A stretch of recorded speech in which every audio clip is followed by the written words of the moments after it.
अन्ना के सदस्य कुमार विश्वास ने लिखी है एक चिट्ठी। चिट्ठी अन्ना के नाम है।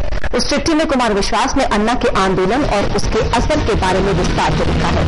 चिट्ठी में अन्ना टीम के सदस्यों को बदनाम करने की साजिशों का भी जिक्र है, लेकिन इस चिट्ठी के आखिर में कुमार विश्वास ने लिखा है कि मौजूदा टीम को स्थगित कर दिया जाना चाहिए और नई व्यवस्था का सृजन करना चाहिए। रीमा पराशर मौजूद है और जानकारी के साथ। रीमा, एक एक करके बिखरती रही है इनकी टीम, दरार आ रही है या बिखर रही है? देखिए, ये जो अब इस बार चिट्ठी लिखी गई है कुमार विश्वास की तरफ से, ये सीधे सीधे ये बात साफ कर रही है चिट्ठी कि कोर कमेटी का मतलब बचा क्या है। क्योंकि पिछली बार भी सोनिया जब कोर कमेटी की बैठक हुई थी भूषण के घर, तो बहुत कम सदस्य उस कमेटी में मौजूद थे।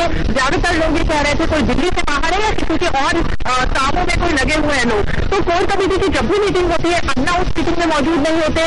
कुल मिलाकर 5 से 8 सदस्य होते हैं जो कोर कमेटी की बैठक को गंभीरता से लेते हैं। ये भी एक वजह है। और दूसरी वजह यह है कि जिस तरह से लगातार हमला हो रहा है सदस्यों पर, तो अब टीम अन्ना का ऐसा भी मानना है कि अगर कोर कमेटी रहेगी ही नहीं तो फिर ये हमले हो सकता है कि कम हो जाए और इस कमेटी को अब खत्म करने की जरूरत आन पड़ेगी। डर गई है टीम अन्ना? हेलो, तो क्या डर गई है टीम अन्ना जो चाह रही है कि भंग कर दिया जाए ताकि सरकारों के पीछे न पड़े? देखिए, इसको डर तो नहीं कह सकते, लेकिन ये जरूर कह सकते हैं कि जो कुछ भी अब माहौल बना और खासकर प्रशांत भूषण के ऊपर जो हमला हुआ उसके बाद से उनके इस्तीफे की मांग चौतरफा तरीके से उठी है। खुद टीम अन्ना के सदस्य मांग कर रहे थे कि प्रशांत भूषण को अब अलग हो जाना चाहिए टीम से। ये भी एक खास वजह रही है जिसकी वजह से अब ये माना जा रहा है। और हम ये कह सकते हैं, जो हमारे सूत्र बता रहे हैं, कि ये सिर्फ कुमार विश्वास का ही मामला नहीं है। उन्होंने चिट्ठी जरूर लिखी है, लेकिन ये सभी से राय मशवरा करके चिट्ठी लिखी गई है। और अब हम जान लेते हैं कि कुमार विश्वास खुद क्या कह रहे हैं इस मामले पर।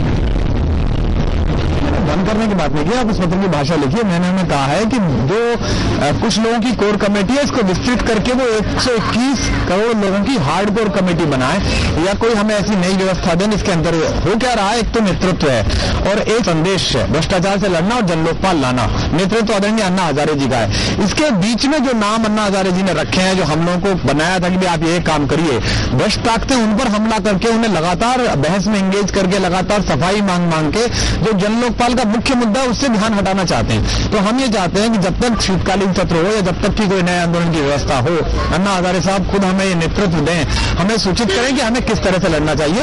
और आज मैंने अगर ये उनसे कहा है एक खुले पत्र के माध्यम से, तो मुझे उम्मीद है कि कल इस पर कोर कमेटी में चर्चा